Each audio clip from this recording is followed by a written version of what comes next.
હાલો મિત્રો, યોજના વિડીયોમાં સ્વાગત છે। તો આપણે સ્માર્ટફોન યોજના જે મોબાઈલ ખેડૂતો માટે છે યોજના એના વિશે વિડીયો છે, તો વિડીયોમાં બન્યા રહેજો।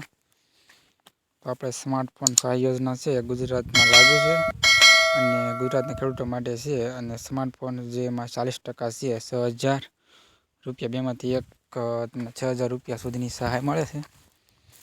તો જે આ ખેડૂત પોર્ટલ ઉપર જઈ તમારે અરજી કરવાની રહેશે। એના નિયમો શું છે એ જરીક જોઈ લઈએ। અને આપણે જોવા જઈએ તો લાભાર્થી રાજ્યના હોવો જોઈએ, એટલે ગુજરાતના હોવો જોઈએ। જે ખેડૂત પાસે વધુ ખાતા હોય, એક વધારે ખાતા હોય પણ મતલબ એક જ તમે સહાય મેળવી શકો છો। અને જરૂરી દસ્તાવેજ છે તો એ પણ આગળ આપણે જોવાના છીએ। અને જો આ ખેડૂત પોર્ટલ સહાય યોજનામાં જોવા જઈએ તો આપણે 15,000 સ્માર્ટ અને સ્માર્ટફોનમાં જે 100% જે સબસિડી મળે છે, તો આ રીતના ફોર્મ ભરવાના હોય છે તમારે મિત્રો। તો આ રીતના છે આ ખેડૂત પોર્ટલ ઉપર જે ફોર્મ ભરવાનું જે પ્રક્રિયા છે શરૂ છે। સૌપ્રથમ તમારે આ ખેડૂત પોર્ટલ ઉપર જઈ અને સત્તાવાર વેબસાઇટ ઓપન કરવાની રહેશે। આ ખેડૂત ગુજરાત COIN અને સત્તાવાર વેબસાઇટની મુલાકાત લઈ અને યોજના ઉપર જવાનું રહેશે। તમારે યોજનામાં જશો એટલે તમારા ઓપ્શન આવશે, તો એમાં સિલેક્ટ કરી અને જે યોજના છે મોબાઈલ સહાય પર ક્લિક કરી અને પછી આગળ વધવાનું રહેશે।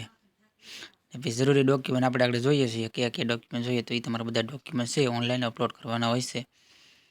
અને જે મોબાઈલ તમારે ખરીદે એના 15 દિવસની અંદર તમારે અરજી કરવાની રહેશે। જે બધા યાદ રાખવાનું રહેશે કે મોબાઈલ ખરીદી અને 15 દિવસની અંદર જ તમારે અરજી કરી દેવાની રહેશે। તો આ જે દસ્તાવેજો છે એ પ્રિન્ટ આઉટ કરાવી લેવા જરૂરી છે। એટલે ફોર્મ ભરાઈ જાય પછી એના ફોર્મ સબમિટ કર્યા બાદ જે તમારે છે પ્રિન્ટ આઉટ કરાવી લેવું।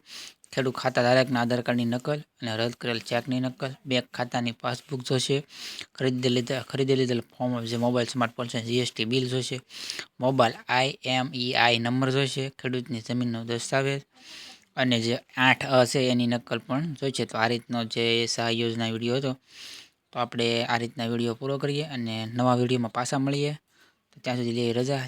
તો તમારા બધા મિત્રોનો આભાર। જય હિન્દ, જય ભારત।